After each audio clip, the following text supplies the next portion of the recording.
तर आता आपल्या हा शेडचं काम झालेलं आहे आणि जेव्हा हा शेडचं काम चालू होता त्यावेळेला खूप सारे लोकांनी सजेशन केलेलं, खूप सारे आयडियाज दिलेल्या. तर आयडियाज वगैरे दिलेल्या त्यावेळेला कसं आहे की आपल्याला हा जो काम आहे शेडचं हा आपल्याला टेम्परवारी नाही करायचं, तर कायमस्वरूपी करायचं आहे. म्हणजे लाईफ टाईम आपल्याला ह्याच्यात परत पुन्हा पुन्हा असं काही काम नाही निघालं पाहिजे. ह्यासाठी आपण हा जो काम केलेला आहे तो केलेला आहे. आणि त्यामुळे हे कसं आयडियाज वगैरे हे तात्पुरती ठीक आहेत. आणि आपण जे आता केलेलं आहे ह्याचा रिझल्ट जो आहे तो तुम्हाला मी नक्कीच दाखवेन. कारण की आता ज्या आम्ही त्या पट्ट्या वगैरे दाखवलेल्या आहेत तुम्हाला लावताना वगैरे, त्या पट्ट्या 5 mm च्या आणि 2, आता तुम्हाला एक्झॅक्टली कशी पट्टी असते ती पण मी दाखवते. आता ही जी पट्टी आहे सेम अशीच पट्टी असते, पण जी रुंदीला आहे ती 2 इंचाची असते आणि ही जी जाडपणा असतो ना तो 5 mm चा असतो आणि पूर्ण अशी प्लेनच पट्टी असते. अशा पट्टीचा आता वापर केलेला आहे शेडला. आणि ह्या जो आता रिझल्ट येईल ना तो मी दाखवते. जे लोकांचं असं शेड आहे ना त्यांना माहिती आहे की आपण जो टी अँगल लावतो त्या टी अँगल मध्ये आपल्याला काय प्रॉब्लेम येतो, काय त्रास होतो. आणि आता जे आम्ही ही पट्टी लावलेली आहे ह्या पट्टीमध्ये आपल्याला काय फायदे आहेत, तर हे थोड्या दिवसानंतर मी तुम्हाला फायदे दाखवीन.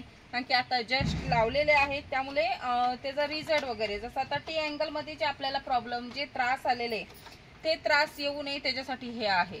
आता ह्याच्यानंतर जे आता हा वापरल्याच्या नंतर ह्याचा यूज केल्याच्या नंतरचा जो रिझल्ट आहे तुम्ही नक्कीच तुम्हाला दाखवेन. एक मेंढरांची गोष्ट मी सांगते. ती गोष्ट अशी आहे की आपण आता ह्या ना माझ्याकडे 2 प्रकारचे मुरघास आहेत आणि 2 प्रकारचे असं नाही की 2 प्रकारचे मुरघास खात नाहीत. एक मेगा स्वीटचा आहे आणि एक मक्याचा आहे. दोन्ही पण म्हणजे अडवांटाचाच आहेत.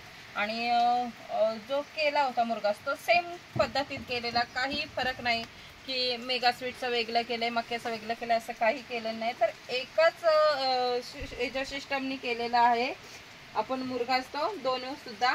पण ह्यांची जी खाण्याची हे आहे एक पद्धत, चव बोलतात ना, जसं माणसाला आपल्याला कळतं की ह्याची एक चव वेगळी असते. जसं मीठ कोणाला जास्त लागतं, कोणाला आळणी लागतं, कोणाला तिखट लागतं, मग कोणाला चटपटीत लागतं. ही जी आपली जी टेस्ट असते तशीच ह्या मेंढरांची पण टेस्ट आहे. ह्या मेंढरांना पण चव वगैरे कळते. आता मेगा स्वीटचा मुरघास जर टाकला तर 95% खातात, 5% हे वाया घालवतात. आणि तेच जर तुम्ही मक्याचा मुरघास टाकला तर मक्याचा मुरघास मात्र 100% खातात. हे आपल्याला केव्हा कळतं, ज्या वेळेला आपण आता एक जेव्हा आम्ही चारा टाकतो त्यावेळेला लक्ष ठेवलेला कुठला 100% चारा खाल्ला जातो. तर मेगा स्वीटचा जो आपला 5% वाया जातोय तो चारा आपला वाया जातोय. म्हणून आपण एक लक्ष ठेवायचं आहे की खात नाही असं नाहीये, तर खातात तो मका, ते मेगा स्वीटचा पण मुरघास खातात. पण एवढंच आहे की ते 5% जे वेस्टेज जातोय तो लक्ष ठेवणं गरजेचं आहे. मग तो 5% का वाया घालवायचा. आता जो आपला मक्याचा मुरघास आहे तो मात्र 100% खातात.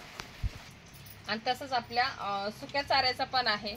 आम्ही सुक्या चाऱ्यात पण बघितलेलं आहे ना घालून की वेगवेगळ्या पद्धतीत. आता जो आपला कडब्याचं जी आपण कुट्टी केलेली आहे ती कडब्याची कुट्टी आपण गुळाच्या पाण्यात हे करतो, थोडंसं असं ओलसर करून घालतोय ना. तर ती फक्त जर समजा कडब्याची कुट्टी जर घातली आहे ना, तो भुसा घातला तर मग मात्र ही त्याच्यातला ही शिल्लक ठेवतात. पहिल्या टायमाला घातलेलं त्यावेळेला घालायचं कारण त्यांना एकच तो भेटत होता. पण आता त्यांचं असं झालंय की आम्ही टेस्ट बघायला ह्यांची कुठल्या आवडीनं चारा खातात तीही आपली आवड सांगतात.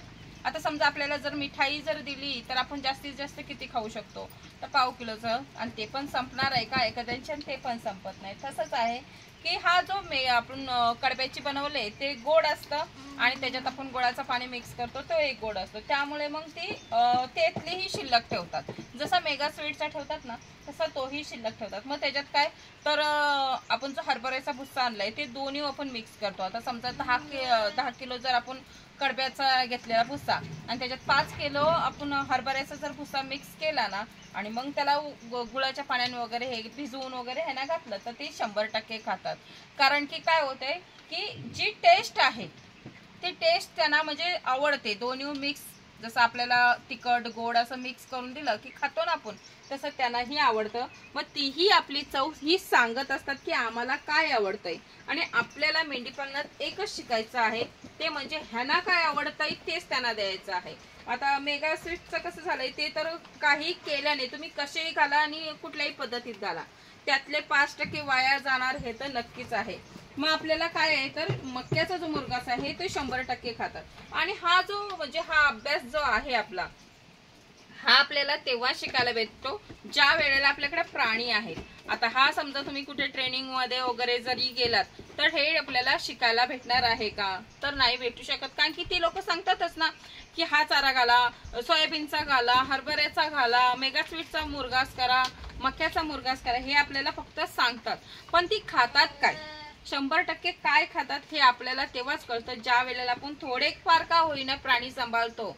त्या प्राणी जेव्हा खातात त्यांचं जे खाण्याची पद्धत आहे, काही आवडतं हे तेव्हाच ती सांगतील ज्या वेळेला आपण त्यांना खायला घालू.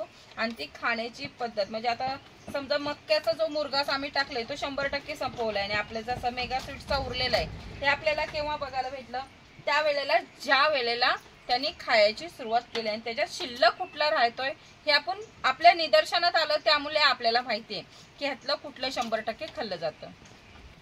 आता हा जो आपण ह्याला मुरघास घातलाय हा मक्याचा आहे आणि मक्याचा मुरघास आपला टोळी मधला आहे. त्यामुळे आता ही मेंढर बघा खातायत, ती शोधायसारखं नाही. आता काही लोक बघा चापकटर मध्ये त्याचे स्लाइस राहतात, दाणे वगैरे असे मक्याच्या कणसाचे राहतात, तसं ह्याच्यात काहीच नाहीये, सगळं मिक्स झालेलं आहे दाणे वगैरे. त्यामुळे ह्यांना शोधणं असं काहीच नाही. आणि ते बघा कशा प्रकारे ते खात आहेत. नाहीतर जर समजा स्लाइस वगैरे राहिले की ते दाणे दाणे खाणार, शोधून शोधून खाणार. पण आपलं सर्व हे जे टोळीच्या कुट्टीत केलेलं आहे त्यामुळे पूर्ण बारीक झालेलं आहे आणि ते शोधत नाही तर एक सरळ म्हणजे पूर्ण सर्व खात आहेत ते चारा.